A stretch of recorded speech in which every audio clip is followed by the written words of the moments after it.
नमस्कार, ESPN 9 news आप देख रहे हैं। राजस्थान में विधानसभा के लिए 23 नवंबर को वोट पड़ने हैं, लेकिन वहां पर विरोधी दल बीजेपी अभी तक 159 सीटों पर प्रत्याशियों का चयन नहीं कर पाई है। पहली सूची में 41 प्रत्याशी पार्टी ने घोषित किए थे। इस घोषणा को कई दिन गुजर चुके हैं। चुनाव लड़ने को इच्छुक बीजेपी कसमकसा रही है। यहाँ तक कि सिटिंग विधायक भी अपनी टिकट को लेकर पूरी तरह से संतुष्ट नहीं है। दरअसल यहाँ वसुंधरा राजे को बीजेपी हाईकमान पसंद नहीं कर रहा, लेकिन ये भी सबको पता है कि बिना वसुंधरा के राजस्थान में बीजेपी के लिए कुर्सी आसान नहीं है, इसीलिए उहापोह की स्थिति बनी हुई है। बता दें कि वसुंधरा राजे को तो बीजेपी आलाकमान ने अपमानजनक स्थितियों में ला दिया है। पहली सूची में उनके करीबियों को भी टिकट नहीं मिले और खुद उनकी भी उम्मीदवारी संकट में है। हालांकि बीजेपी का केंद्रीय नेतृत्व भलीभांति जानता है कि वसुंधरा को साधे बगैर राजस्थान में बीजेपी कुर्सी से दूर ही रहेगी। उधर वसुंधरा ने अपनी एरोगेंसी से पूरी बीजेपी को नाराज कर लिया है। उनके समर्थन में आलाकमान से कोई भी नेता नहीं आ रहा है। पिछले दिनों प्रधानमंत्री जब राजस्थान गए तब उनके साथ प्रदेश बीजेपी अध्यक्ष सीपी जोशी तो थे, लेकिन वसुंधरा को नहीं बुलाया गया, न उनकी तस्वीर बीजेपी के प्रचार में दिखी। यूं भी पार्टी ने प्रचार सूची में जिन नेताओं को रखा है उसमें भी वसुंधरा नहीं है।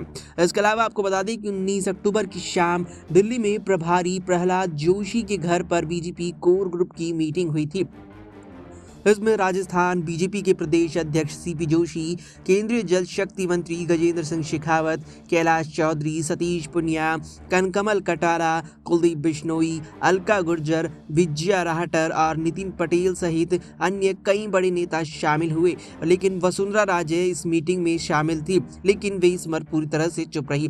तो वहीं राजस्थान के सियासी गलियारों में अक्सर ये चर्चा सुनने को मिल जाती है कि वसुंधरा ने अब अपमान का जहर पीना सीख लिया है। कहते हैं कि ये सीख उन्हें अशोक गहलोत ने दे दी थी।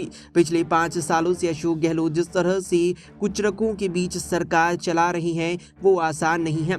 कांग्रेस हाईकमान खासकर राहुल गांधी का गुट उनसे खफा रहता है, फिर भी वे सरकार में यथायथ बने हुए हैं। सचिन पायलट ने उन्हें उखाड़ने के एकाधिक प्रयास किए, लेकिन इस चतुर राजनेता को अदर्ब में लेना ना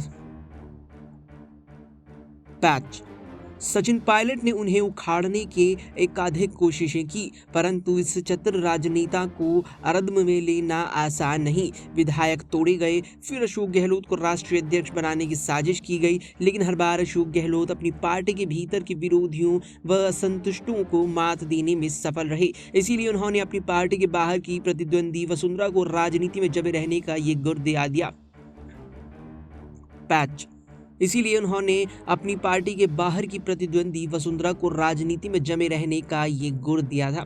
अपने विरोधियों को निपटाने में कुशल राजस्थान के मुख्यमंत्री अशोक गहलोत ने कल अचानक कह दिया कि वे तो सीएम की कुर्सी छोड़ना चाहते हैं, पर कुर्सी उन्हें छोड़ना नहीं चाह रही है। उनका ये बयान अनायास नहीं है। राजस्थान में कांग्रेस के भीतर सिर्फ फुटबॉल इतनी ज्यादा है कि उनके दल के नेता ही उन्हें फूटी आंख नहीं देखना चाहते। ये बयान देकर उन्होंने प्रदेश कांग्रेस में अपने धुर विरोधी सचिन पायलट और उनके समर्थकों की खिल्ली तोड़ाई ही साथ में हाईकमान को तेवर दिखा दिए। अब कांग्रेस उनके समर्थकों के टिकट काटने से थोड़ा हिचकिचाएगी। यूं भी चिरंजीवी स्वास्थ्य योजना और इंदिरा भोजनालय से उन्होंने प्रदेश में एक जन कल्याणकारी राजनेता की इमेज बना ली है।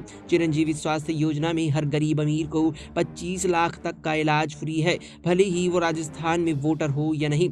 इस तरह इंदिरा भोजनालय में 8 रुपए की थाली, ये 2 योजनाएं खूब ज्यादा सफल यहाँ अशोक गहलोत की मानी जा रही है। फिलहाल के लिए इस वीडियो में इतना ही। देश और दुनिया की तमाम खबरों को लेकर अपडेट रहने के लिए आप देखते रहिए एसपीएन 9 न्यूज।